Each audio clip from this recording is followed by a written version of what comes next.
Ladies and gentlemen, may I have your attention, please? This presentation provides forward-looking statements that are subject to risks and uncertainties. Actual results may differ materially as a result of various risk factors, including those described in the 10-Ks, 10-Qs, and 8-Ks that VMware files with the SEC. Thank you for listening. And now, please welcome Chief Technology Strategy Officer of Networking and Security, Guido Appenzeller.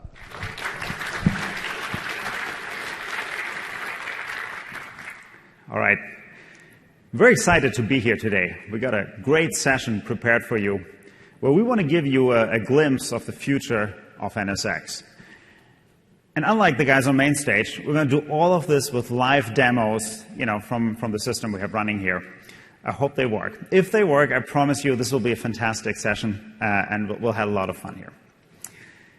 So before we talk about the future of NSX, I briefly want to reflect back on what we achieved so far. I spent most of my life in startups, and I think in a career in two startups that I founded, I've never seen growth like the one we currently have with NSX. When I started here a year ago, not even a year ago, we had 250 customers announced. Today, we have 700 customers announced with NSX. We have over 100 production deployments where customers, some of you in the room, are trusting us to run the most mission-critical systems on top of NSX. And over 65 organizations have spent at least $1 million on NSX. So these are not small deployments. There's some very, very large deployments out there. And they go across all the different industries, governments, service providers. So it's been an incredible success. Behind the success of NSX is really that networking is going through a huge transition. It's fundamentally transforming from a hardware-driven industry into a software-driven industry. And that's a very big paradigm shift, which I think people haven't even fully realized yet how much that will change how we do networking. So if you look at the PC industry, they went through the same revolution, right? And none of the players that were the top players before, were major players afterwards. It more recently happened to video distribution with Netflix versus Blockbuster. Or retail with Amazon versus Barnes & Nobles. And what has happened as part of this revolution is that we've changed the way how we deploy infrastructure. So back in the days, the data center was simple. We had physical servers, and then we had a physical network underneath. Whenever I wanted to add capabilities to my data center network, I had to buy a new box. Right? I would slot this box in, and it would provide me with a new firewall service, a new type of forwarding, whatever I would need. And then we started first virtualizing the applications as virtual machines. And as we did this, it slowly emerged a layer of virtual infrastructure underneath. We first had virtual switches, then virtual routers, virtual firewalls, now virtual load balancers, and there's more to come. And this virtual infrastructure has a couple of great properties. Right? While getting a new physical device that adds functionality to my data center takes a lot of time. I have to order it, I have to rack it and stack it and turn it on, right? Providing the same kind of capability with a virtualized device is something I can do in real time. It's much easier to automate this. This gives you much higher speed in the data center. We've seen customers that have gone from 2 weeks for deploying a new firewall rule to doing this in real time or even with self-service, right? It also gives me the necessary agility to react to the constantly changing needs that I have. My application teams, they want to deploy new technologies. My end users are bringing new devices. And last but not least, it gives you the security, the peace of mind that the data that is behind my network is safe and secure, and that I'm compliant. In today's time, that's important because on one side, I have constantly changing requirements for my apps teams, and on the other side, there's some major changes undergoing in the hardware. And in between, we have NSX, this layer that provides a consistency independently of my hardware and independently of the loads that run on top of it. Now, you probably know us as the market leader for network virtualization for the vSphere environment. What probably not everybody here knows is that we're also currently the market leader for the open source virtualization market, very specifically KVM and Xen. And I wanted to give you a couple of data points to give you an idea of what we're doing there. So the foundation of everything that we're doing in the open source space is Open vSwitch. It's a project was originally started by Nisira, and I'm incredibly happy about the community that developed around Open vSwitch. We now have over 60 organizations, many of our partners, in fact, most of our competitors that have contributed code to Open vSwitch, because this is sort of a foundation that we all in the industry can agree on, that we need in the Linux kernel and in Linux distributions so we can build services on top of this. To give you a second data point, about 20% of the current NSX deployments that we have OpenStack as the orchestration framework. Right? I personally think it's a great choice, right? And many of our customers value having open APIs, that they can leverage. And some of these deployments are actually running at an incredibly massive scale, right? So I've talked to a customer where at a single customer we had 100,000 KVM virtual machines, all managed by NSX, all the networks that were provided by NSX, right? So these are huge deployments. So you may have known us as the number one network virtualization for vSphere, but we're also doing extremely well, and I think we're the market leader for network virtualization for open source hypervisors. Having said all that, where do we go from here? Right? And the first topic I want to talk about are containers. So you have heard about containers already in the keynote when Kit talked about our cloud native efforts. And I want to complement by telling you how we're tackling this from the networking side. So containers, I think, are a great idea. Depending what kind of application you deploy, they have structural advantages over using VMs. And very specifically, if you just look at the diagram here, one of the big differences between containers and virtual machines is that for containers, I can often share the base operating system. So I don't need a separate copy of the operating system in each and every VM. Instead, the operating system is shared, then I have kernel-level separation between the containers. And they're all using the same operating system image. And if I'm a CIO, that makes my life a lot easier because patching now has just gotten a lot easier. I don't need to have patch in 5 different places anymore. I can do this in one place, and it's a much less effort. Containers also allow me to pack applications more densely in certain use cases. So I think it's a really good technology. So we today actually have customers that are running containers in production on top of NSX. And the first time I visited them, I looked at the architecture diagrams, and this is roughly what they showed me. So they're running the containers inside a virtual machine on top of a hypervisor. When I was looking at this, I was like, okay, clearly these guys are doing it wrong, right? They have no idea. The whole point of containers is not to use hypervisors, but to do this directly on the host. And so I started talking to them about, why are you doing this? And it turns out this actually makes sense, and I think this is the right deployment model for containers in the enterprise, for years to come. And instead of explaining to you why, I actually want to show you a live demo of why people are running containers inside of virtual machines. And the person that's going to help me with this demo is Scott Lowe. Please welcome Scott.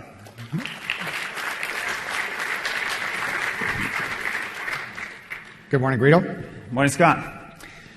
So we have a very simple setup here. We're going to have one container host. It runs 2 applications.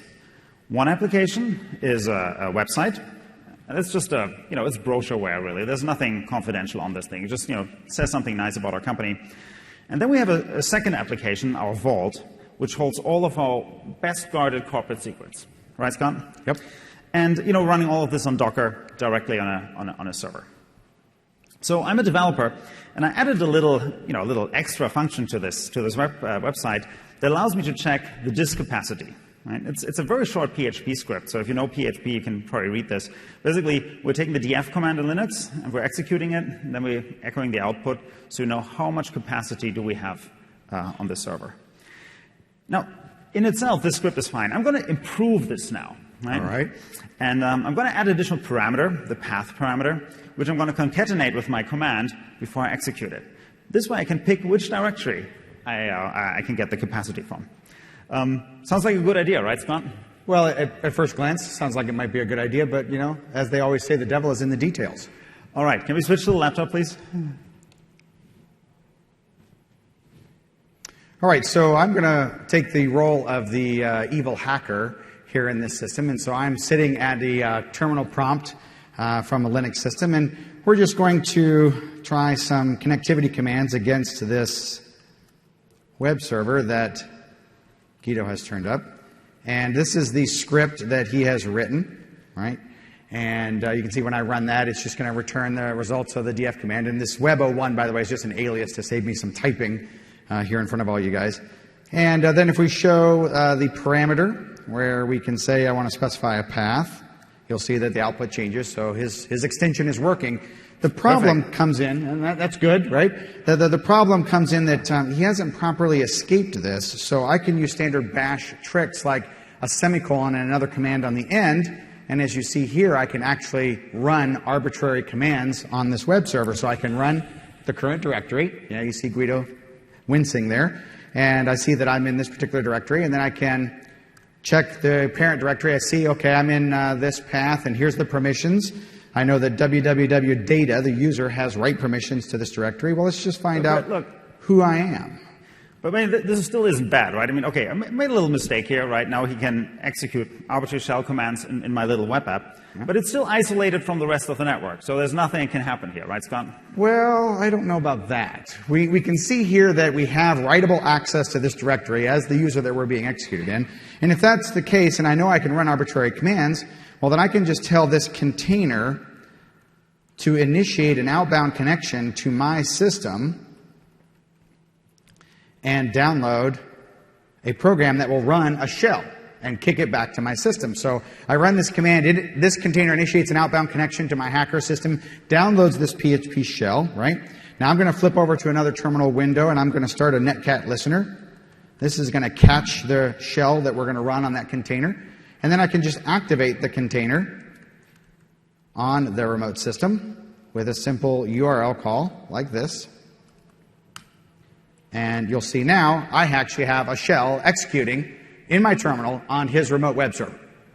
And once I have a shell access on this web server, then I can do all kinds of things like find out what the IP address is. I see looks like the system is running standard Docker networking. I've got a private IP address here, 172.17.0.18. And I could do all kinds of interesting things, like I could see if I have some other systems nearby. Let's just see if we have something. Okay. Takes a minute. Okay, nothing running there. Okay, let's try another IP address.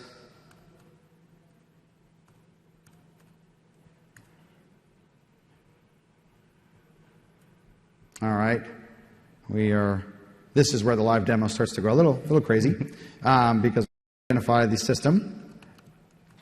So I'm just going to pull down this another utility here, and if you're familiar with netcat, you know that, that's because I'm in the wrong directory. I'm going to pull down netcat, and that's the Swiss Army knife of utilities here, and I will just make it executable. And now I could run any sort of port scans against a variety of utilities or whatever. So Guido, if you want to just flip over to the slides real quick, and I'll identify the other IP address we need, and then we'll come back and continue the demo. Sounds great. So can we go back to the slides? Oh, super. So let me while Scott is hacking here, literally hacking actually, I wanted to tell you what he's doing. So here's the system that we showed you. So Scott is the hacker, and he used this little application layer vulnerability that I introduced to hack into a first container, right? And these things happen, right? As long as you have humans developing code, they will introduce vulnerabilities. Now, once you're broken into the website, in itself, that's not a huge issue, right? This is a sort of brochure type website, which actually, there's nothing particularly secret on there, right? But what we learned from traditional virtual machines is that it's all about containing an attacker inside a particular application, right? You want to make sure there's no ability to move laterally between different hosts, right? That's what microsegmentation is all about with NSX. The problem with a simple container host is that the model of networking that these containers have is that they're all running in the same kernel, and so there's basically a bridge between them. So even though the ingress networks here coming from the internet are separate, right? So the public the network here and the internal network are separate. Internally, they're not separate. So what Scott's going to try to do Yep, we're ready to go. is he's going to basically now move inside the container to get inside the container host to move to the second container. All right, Scott. Yep, Can let's we go flip back over to the laptop. Yep. So what you've seen is I have run support scans. I've identified that we have this address .16 running on the same internal Docker network, and I've run a net scan against it, and you actually see that it's also running port 80, and we presume this is probably the Vault application that holds all of our secrets. So we will just run a few commands to see if indeed this has the same vulnerability as the one that we exploited, because, well, I know Guido, and he's nothing if not thorough and comprehensive, and we see I can actually run the same executable flaw against the internal container, and because I have unfettered access between these two, then of course I could do the same sort of thing again, and I could once again download a shell onto the internal container.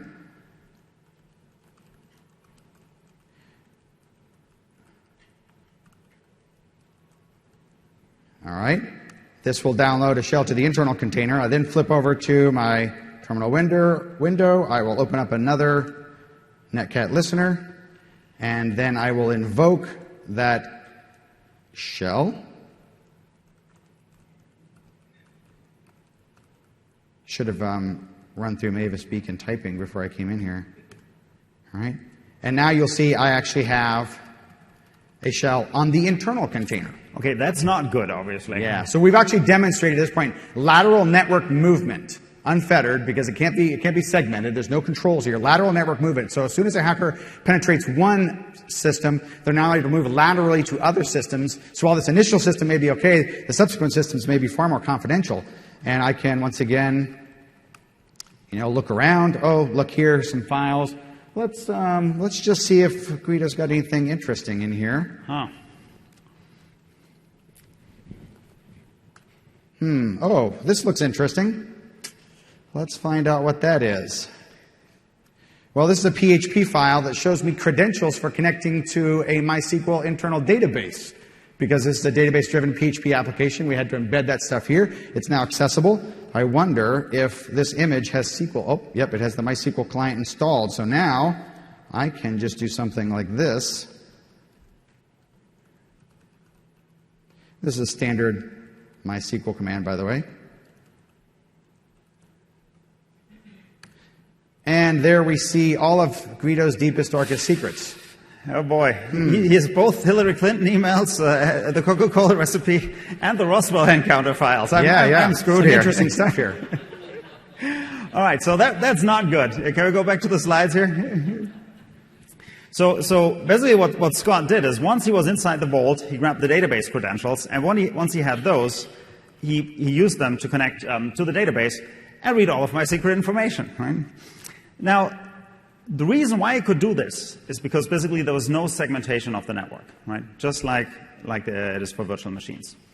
So we're going to do this one more time, exactly the same thing, but this time we're actually going to run a preview version of NSX that allows us to basically tie in individual containers as individual endpoints, into NSX virtual networks. Yep. Right, Scott? Absolutely. We switch back to the laptop? We're going to switch back to the laptop. What you're seeing here is the UI for a preview version of NSX. And you're seeing here the firewalling section, and you can see that we have a rule that specifically calls out these two web containers, right? Because let's be realistic, web servers that are accepting traffic don't really need to talk to each other, right? They need to talk to the outside world. So we're basically creating a situation here where we can't have peer-to-peer traffic over a sender web connection. So that first rule there just says from this container to that container over TCP port 80, reject it, right? So with that in place, we're going to go back to our evil hacker system here. We're going to run through the exact same set of commands again, right? So I have another system that is protected by NSX that I have aliased as Web02, and we'll just run the same piece so you can see that the same flaw exists, right? Same executable flaw that allows me to run programs arbitrarily in the shell. So same thing that we're doing here. I was very thorough. Yeah. He was very thorough. So now we're going to just do the same thing again. We're going to initiate a connection to the outbound system. We're going to download the reverse shell. Okay. I'm going to flip over to here. Yep. So this doesn't prevent him from breaking into the container, right? He still can do that. The application level vulnerability still exists. That's correct, absolutely. And so then I'll just activate the remote shell now that I have the Netcat listener ready. And you see I still have a shell here. So we haven't mitigated the web level vulnerability, although we could plug in partner solutions with NSX like Palo Alto Networks or others to help mitigate some of that. But at this point we have information in here, and of course I could do the same thing. I could look and, okay, here's the addresses, right? And I've done a better job this time. We know that the address is here, and you can see that I've pinged connectivity. So we have connectivity to another web server, but if as soon as I start to try to initiate traffic to that other system, even just running the normal command that he put on there, right, you're going to see it immediately drops me back to just nothing, right? And that's because the connection is actually getting rejected. The firewall, the NSX distributed firewall, sees that traffic, it falls into the rule, and it just immediately blocks it, which means now we've blocked lateral network movement. Even though one container might be compromised, we are preventing the attacker from compromising other containers on that host or on other hosts within the data center. So we just micro-segmented our containers. Absolutely. We just micro-segmented Docker containers. Can we go back to the slides? Yeah, great. Thank you. All right. Thanks, Guido. Thanks, Scott. That was fantastic. So, lesson learned, if you have an insecure network, don't let Scott anywhere near it. He's dangerous. So let me briefly explain one last time of what we did here, right? So we ran the same experiment as before, but this time we had NSX running underneath, right? And NSX, with microsegmentation and a fully stateful firewall, allowed us to essentially put a little firewall behind every single container. So every flow going between containers now gets tracked by NSX, and we can block it, right? And this has a couple of advantages. I mean, the first one, as you saw, we can just block the traffic. We can just say, these two applications should never talk to each other, right? Very, very simple. But we can actually do more if we want to. For example, we can alert. So we can say, let's put a rule in here that says, if one container talks to another container on port 22, right, this just should never happen. If this happens, raise an alert, and then our forensics team can go in and figure out what went wrong here, right? The third thing we can do is we can actually now tie this container network in with the rest of our data center. So, for example, what we could do, the forensics team could say, there's something fishy with this container. Let's see what this container is trying to do. So let's plug this container into another network which has a honeypot in it. And then, the attacker goes into the honeypot, and we can study what the attacker is doing. Or maybe, have scanning tools on that, actually, look at what ports are open on these containers, other vulnerable URLs. What did an attacker do? So basically, it allows you to tie in your container network with the rest of your data center, right? Now, I said at the beginning, we actually have some very large customers that are running containers today on top of NSX. And we're very fortunate here today to have Sunit Nadwali from eBay, who's one of the visionaries and really pioneered this technique. So please welcome Sunit. Thanks, Guido. Sunit, it's great to have you today. I think you were one of the first to adopt this kind of technology. Can you share with the audience here, what is it what do you like about containers? What is good about them? Yeah, so we were one of the early adopters of NSX. We have several thousand VMs running on NSX. And for containers, I think the most compelling thing for us was, of course, there's a developer community asking for Docker. Yeah. But I think even more interesting is things that are happening in the clustering world, like Kubernetes.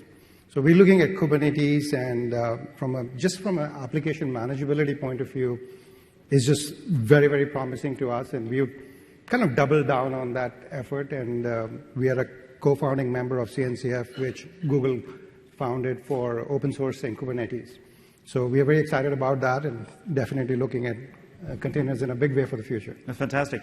So how does NSX specifically help you with containers? I mean, why don't you just plug them into your data center network and be done with it? Yeah, it's very interesting. So actually for Kubernetes, it turns out that we have a unique problem that the way it's been designed, every container is routable, right? It has a routable IP.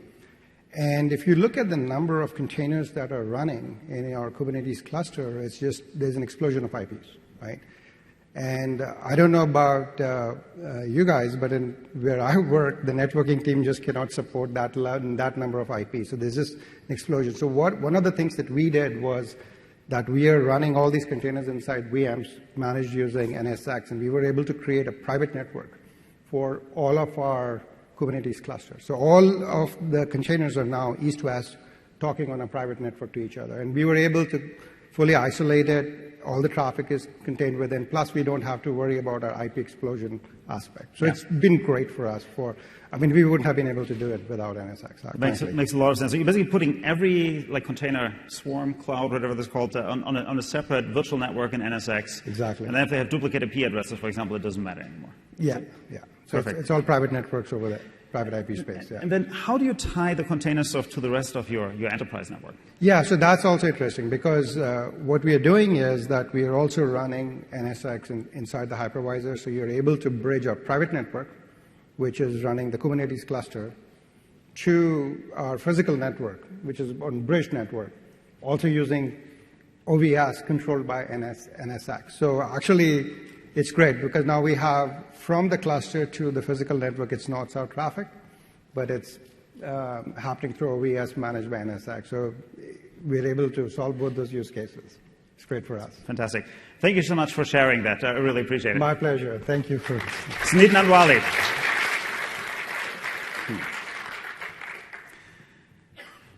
So let me briefly summarize some of my thoughts here. I mean, you all know the value that NSX can bring for virtual machines, right? But many things for containers are actually exactly the same as they are for virtual machines, right? You still want the ability to segment your network and sort of create microsegments that are firewalled off that run your applications. You still want to be able to get visibility into your network. You want to, with a stateful firewall, we can track every single flow between containers. We can put in alerts for suspicious behaviors. You can put a virtual tap that will you can actually look at individual packets if you want to. And then, last but not least, with NSX, you can easily tie your container networks into the whole rest of your data center, because I can promise you it will be a while before you're fully containerized in your data center, and then there's a lot of integration work that needs to be done here. So I started this by talking about how we support virtual machines. In the future, you can expect NSX also to support containers. But there's one more thing which is currently disrupting in how we run IT, and that is public clouds. Right? Public clouds have a huge amount of promise for us. This ability to on-demand configure resources anywhere in the world, right, with instant provisioning and a sort of pay-as-you-go consumption model, it's great. It's clearly the future. But it also comes with a set of challenges. Right? If I talk to customers, they're worried about how do I secure this? How do I stay compliant if I move my applications into the cloud? How do I connect these applications with my on-premise applications? And there's one last item I want to talk about briefly, which is I'm hearing people that are worried about cloud lock-in. And that's a new thing. So let me explain to you what I mean with that. So the general idea of cloud is that I can say, I create a workload, and now I can deploy it on any cloud. If I don't like one anymore, I go to the other one. Azure, Amazon, Google, vCloud Air, I can move around. Right? The challenge with this is that each cloud comes with a set of services. Right? Typically today, an application is no longer a single virtual machine. Right? Today, an application is something complex with a virtual network around it, a load balancer, firewall, storage services, many other things. And if I write this application for a specific cloud, right, it is no longer movable. I try to take this application, move it to another cloud. It turns out the APIs for all these different services look different here. Right? So it doesn't quite work. And this is the same pretty much across all the clouds. The challenge is you have to be careful that as you're creating teams and applications for clouds, you're not just creating new silos. Right? The same thing we used to have in the data center, where I have my Sun team that works on Solaris, and then my HPUX team that works on an HP Unix, and my AIX team. This all went away with virtualization and the PC revolution. But there's the same concern of this now happening again in the cloud. Right? I talked to one customer. They actually internally have a whitelist of which services you're allowed to use on certain clouds, because they want to make sure that you don't use services that lock you in. Right? So we asked ourselves the question, what can we do here with NSX? Right? Very specifically, NSX today decouples you from the hardware underneath. Right? A Cisco switch, an HP switch, an Arista switch, they all, from an applications point of view, are starting to look the same because the firewalls, the routers, the switching that the application sees is just virtual infrastructure that's sitting on top of this physical network. So can we do the same thing and basically build a virtual infrastructure layer that you can bring yourself to the cloud that isolates you from the differences in the different clouds on the networking side? And today here, we want to answer that question. And we want to do this by, for the first time ever, publicly showing NSX on Amazon Web Services. And the person who's going to help me with that is Mukesh Hira. Please welcome Mukesh.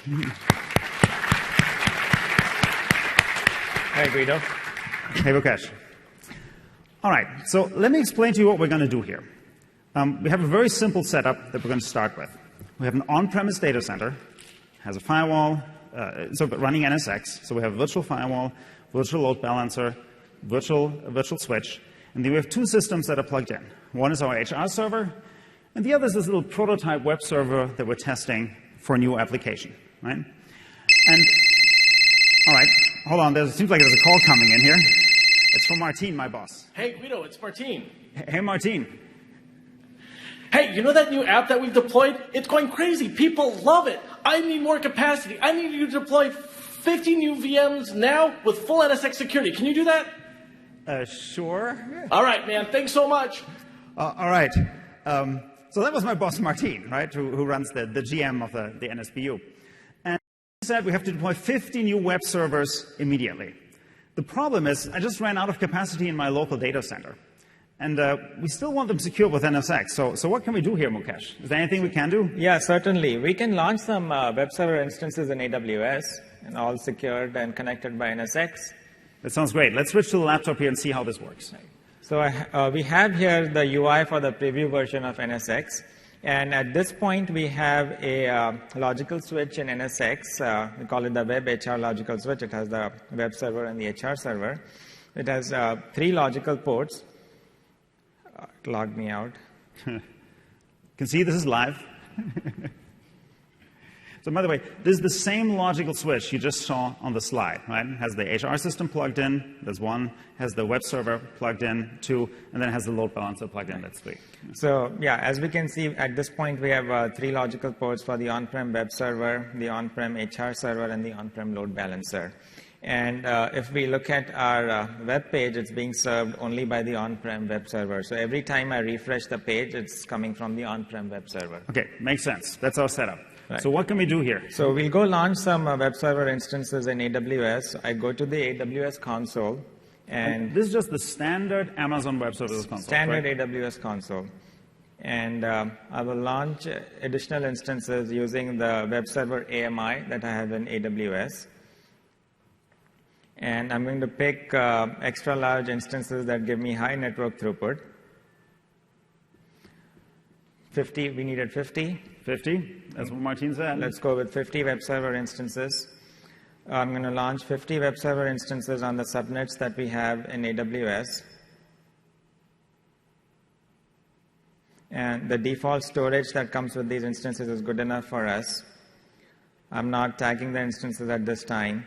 Security is going to be managed by NSX. Got it, so we'll just delegate that? Yeah, so in AWS, I have a simple security group that I call it NSX delegated. It's basically delegating security services to NSX. And at this point, I'm all set to launch my instances. I select a key pair I want to use with the instances. Couple of minutes and we should be all set. Super. Can we switch back to the slides? So anybody who's ever used AWS should be very familiar with this console. Right? This is just the normal workflow you go through when you deploy a new AMI, which is how they call their images. So what we just saw is that Mukesh went to this console, and then he deployed a number of virtual machines.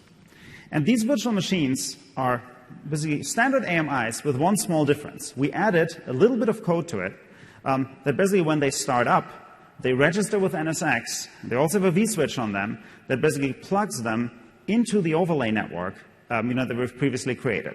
Right? This vSwitch works exactly like the vSwitch that you're used to for on-premise deployments. So it has a stateful firewall in it, has all the routing, all the load balancing. In the future, it'll have all the load balancing, but all the features that you're used to for NSX today. And When this driver starts up, it basically checks in with NSX, and NSX via policy automatically maps it to the right virtual switch. Right? So we don't have to do anything here. It just gets plugged in. The virtual switch we're mapping this to this time is the same virtual switch that we had defined before. Right? So from a networking point of view, all these instances in Amazon, they're running exactly as if they would run on-premise. Right? All the firewall rules still apply. All the routing still applies. The IP space is the same, right? It's like they're really plugged into the same switch as if they were running on-premise. And a nice side effect of this is that they all still get load balanced via our load balancer, so we don't even have to change that configuration. Now, it typically takes a couple of minutes for Amazon instances to spin up. How are we doing here? Are we seeing anything looks like already? they're coming up. All right, let's give this a try. Can we switch back to the laptop? So they're initializing. Let's go look at our port count on the logical switch. We should see it go up by 50 since 50 Correct. more So instances connected. If this works, we should see the port count on the virtual switch increase. So I'm going to refresh the port count on the logical switch. 36. 36. All right. So 33 instances are now plugged into the same vSwitch. Let's see if we can get more. 52. 52. One more last to one. go. 53. Super. All right. That's great. Let's go test our web page. Perfect. Because before I call back Martin and tell him this is done, let's make sure it works. Yeah. So the first hit goes to the on-prem web server, and now it's being load balanced across the on-prem web server and the AWS instances. So and this is now served from Amazon. From Amazon, and we have the internal IP of the Amazon instance. So this one is being served by 2.106, 2.98. Perfect. But We it's have still, 50. We have but the 50 public instances. IP address is still the same as before, right? The same public IP address. I'm just refreshing the web page. Because it's all on the same virtual network via NSX. That's fantastic. So can we do one last check here? Part of what we try to do here is actually firewall off the HR system from the website. Can we make sure that the firewall is working? Yeah. So I have here on a firewall rule on the logical switch. The first rule is to drop traffic from all sources to the on-prem HR server logical port, followed by a default rule that allows all other traffic on the logical switch. Let's go test if this works. So in the left window, I'm SSH'd into the on-prem web server, and I try pinging the on-prem load balancer. That works. Let's try pinging the on-prem HR server. That's being blocked by the NSX firewall. And on the right window, I'm SSH'd into one of the AWS instances that just came up. Now we're in Amazon. And from here, I can ping the on-prem web server. That works. I can ping the on-prem load balancer, obviously, because our web page is being served through the load balancer through the AWS instances. And finally, let me try pinging the on-prem HR server.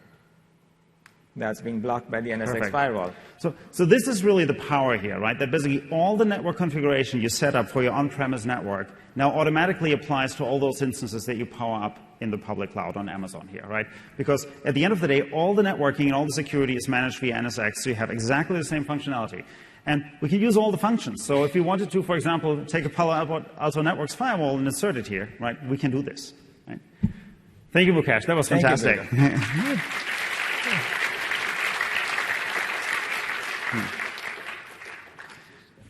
Yeah, can we go back to the slides? So I started this by talking about virtual networking for virtual machines, both closed source and open source, right? We then showed you how we can extend this with a preview of NSX to provide networking services for containers. So if your internal developers are starting to move to third-generation apps, we're ready. And now we showed you how we will support public clouds. Of course, we're going to support vCloud Air, our home cloud, but in the future, expect us to support other clouds as well. Right? If you're running an IT organization today, you live in really interesting times. There's a number of very discontinuous transitions that you have to manage through. Right? You have your existing IT infrastructure that's running on-premise. Your developers are playing around with next-generation technologies like containers, and NSX will be with you for the journey. You may go to public clouds. We hope you come to vCloud Air, but we've heard from some of you they go into other public clouds, and NSX will support that as well. And then if you look to it, Sanjay Poonen, the demo that he did in his keynote session, he showed you how you can use your end users, for example, running on virtual desktops, and integrate them with NSX, have them as endpoints, and manage their security, where you can define firewall rules, for example, based on your Active Directory entries, right? How they're first-class citizens sort of in this network of the future. And then we also have vCloud Air, where you can take your mobile devices and suddenly make rules that are based on geography. You know, where are people accessing things from? What kind of device are they accessing the data from? And you can apply those. So whatever the endpoint is, NSX is there for you. And like today, NSX will provide you with the speed you need through automation, so you don't have to configure this manually. It'll provide you with the agility to change to the constantly upcoming and new requests from both the application teams and your end users. And it'll provide you with the security and the peace of mind that you're running a secure network and that you're in compliance with the catalog for compliance requirements that you have. And that is the future of NSX. Thank you. Oh, actually, wait, stop, hold on. There's another call coming in. But this time it's Pat Gelsinger, the CEO of VMware. So let's see what Pat has to say. Hey, Guido, this is Pat. That application is just going crazy. We need 500 additional servers distributed over all regions, all secured by NSX. They have to be up and running in the next 5 minutes. Thanks. Bye. Pat? No? Okay. So now I'm really in trouble, right? This was Pat Gelsinger, the CEO of all of VMware. And he said, I need to get 500 web servers up and running on multiple continents, on multiple public clouds and on-premise, right? All secured with NSX. And I have 5 minutes to do that. So how am I going to do this? If I'm trying to do this with virtual machines on something like Amazon, they just won't spin up fast enough. I mean, we've seen this. If I want to do this with containers, I don't have any space on-premise. So the person who's going to show me how to do this is Jacob Cherkas. Jacob, please.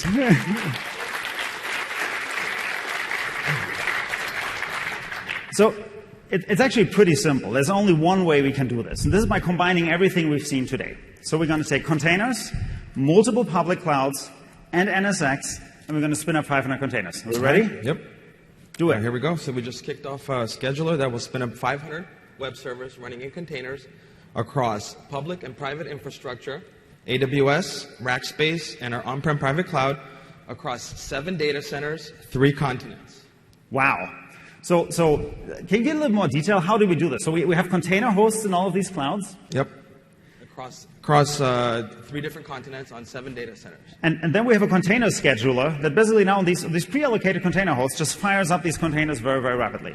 And as every container spins up, just like in the Amazon example, it phones home to NSX, and we then plug it in an NSX virtual switch that originally was just for on-premise, so that all the networking settings for these containers are still the same that they were before. So how are we doing port count here? So the port count is going up. You can see that. 57, 63. All right. Okay. As the containers are being spun up on these different regions, they're being wired by NSX. So all the networking and all the security is still there with NSX. Okay. And all the firewalling works just like before. So we need the audience help. All right. So I want to make this a little interactive. So I want everybody in the room here. We need your help to actually test if this works. And here's how it's going to work. Can you put up the URL? Yep. The URL is up there. So down there's a URL, bit.do/drop-the-mic. So if you have like a cell phone or a tablet or a laptop, can you please take that out and browse to this URL? And you should actually see a web page that'll tell you which data center that you're in. And we're going to make this a little more fun. Over there, we have one with a t-shirt gun. And if you go to a web server, please shout out which web server you're in, and then he will shoot a t-shirt in your general direction for the first person to find each geography. I heard Dallas, I heard Palo Alto. Oh, you got to practice that one here. Northern Virginia? Australia over there? So we're still missing one. Hong Kong, all right, over here. I think, was that all? You can tell we're doing this live here, right? That part we need to practice for the... All right. You can actually see on the map each... Huh?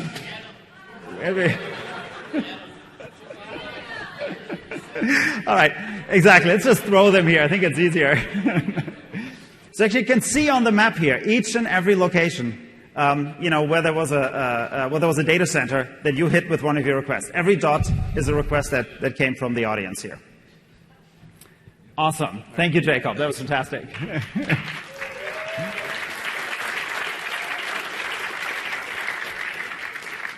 And I got to keep my job because, once I'm off stage, I can call Pat and tell him those 500 web servers, they're all running across the world. Can we go? Yeah, perfect. So here's a quick graphic. So these are the data centers, that we hit in this exercise. So that's really all I had to say. IT is changing. Many different new types of endpoints, on-premise VMs, containers, public clouds, multiple public clouds, mobile devices, your desktop users and VDI desktops. Wherever you may go, NSX will be there with you for the journey. That's the future of NSX. Thank you.